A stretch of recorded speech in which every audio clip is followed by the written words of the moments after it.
Како се гради нација? Дали е тоа само територија или некое знаме? Или можеби е нешто многу подлабоко? Нешто што се гради со идеи, со зборови и со огромна храброст? Токму ова прашање е во срцето на она што го истражуваме денес. Денес ќе зборуваме за една од најважните, ако не и најважната книга во македонската историја, за македонските работи, од Крсте Петков Мисирков. И ова, верувајте, не е само обична книга. Ова е еден вид нацрт, детален план за тоа како една голема идеја може да стане вистинска реалност.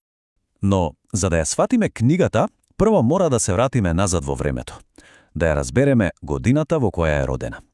А 1903 таа не била обична година. Била вистинска бура. Година на огромна надеж, жестока борба и, за жал, огромно разочарување. Значи, што се случува? Избувнува Илинденското востание, тој огромен изблик на желба за слобода. Но таа слобода трае кратко.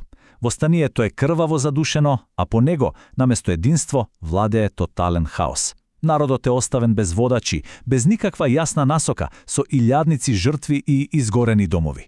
Едноставно очај. И токму во тој момент на најголема слабост, соседните држави ја гледаат својата шанса. Како што пишува и самиот Мисирков, секоја од нив се обидува да докаже дека македонците се всушност нивни, бугари, срби или грци. Како го прават тоа? Преку цркви, училишта, со пари, се борат за душите на народот, со што создаваат уште поголеми, уште подлабоки поделби. И тука доаѓаме до клучното прашање.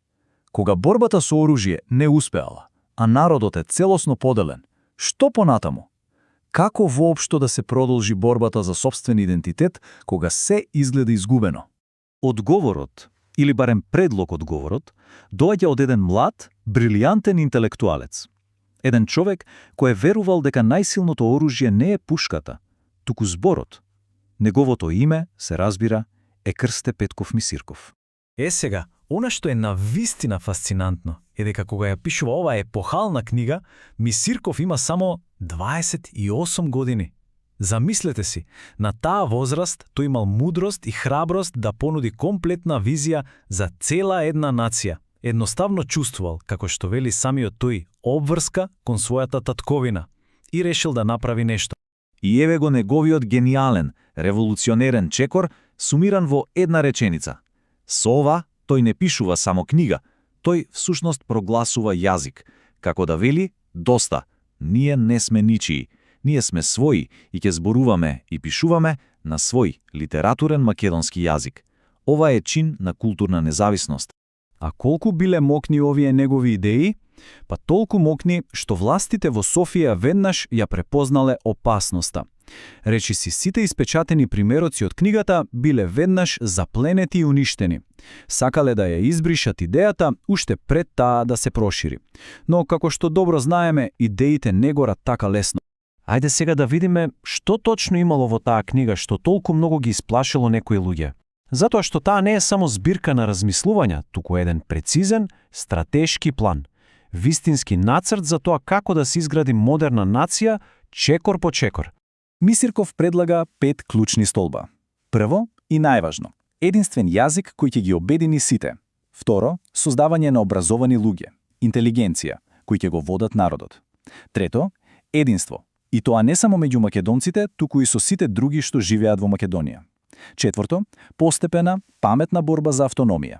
И пето, обнова на старата Охридска архиепископија, како символ на духовна независност.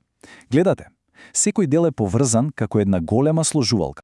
Од сите овие точки, една е апсолутно најважна. Таа е темелот на се друго. Мисирков многу добро знаел дека без сопствен, единствен јазик, еден народ е како куќа без темели. Затоа и ја кажува таа позната мисла. Јазикот е нашата татковина. Ајде да ја погледнеме разликата. Пред неговиот предлог, во Македонија владее јазичен хаос. Секоја пропаганда си го турка својот јазик, што создава само збунетост и поделби. Мисирков нуди едноставно, но гениално решение. Ајде да создадеме еден, наш стандарден јазик, кој конечно ќе не обедини и ќе ни даде јасна национална свест. А што е всушност тоа стандарден јазик?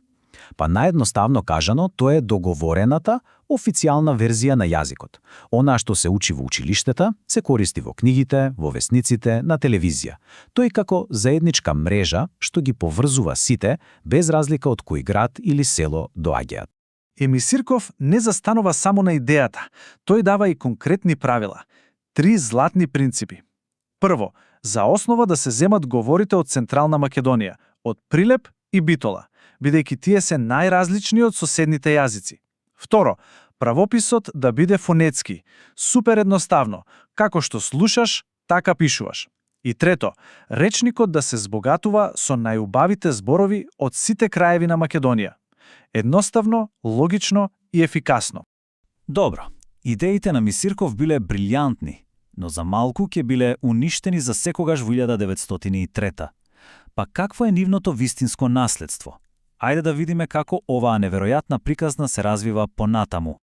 Патот на оваа книга бил на вистина долг и тежок. Повеќе од 40 години таа била речиси заборавена, скоро изгубена. Но во 1945 година, кога се создава современата македонска држава, се случува нешто неверојатно. Лингвистите кои добиваат задача да го озаконат, односно кодифицираат македонскиот јазик, доаѓаат до речиси истите заклучоци како Мисирков пред 40 години. И така, неговите принципи стануваат темел на современиот македонски литературен јазик. И ете така, визијата на еден 28 годишен човек, запишана во книга што требало да заврши во пепел, станува реалност. Јазикот што денес го зборуваме и го пишуваме, учебниците од кои се учи, се директен резултат на храброста и мудроста на Мисирков. Значи, ако има една работа што треба да ја запомниме, тоа е ова. Да се биде нација не е нешто што се добива на подарок. Тоа е процес. Се гради, чекор по чекор, со многу работа, со учење и со храброст да се каже ние сме свој. Книгата на Мисирков е најдобриот доказ за тоа. И со тоа се враќаме на почетното прашање. Мисирков го понудил својот нацрт за градење на нацијата. Некои делови од тој нацрт се остварени, но работата никогаш не е целосно завршена. Прашањето за сите нас денес е, кој дел од таа негова визија за единство, за образование, за напредок е наша задача да го градиме сега, во наше време.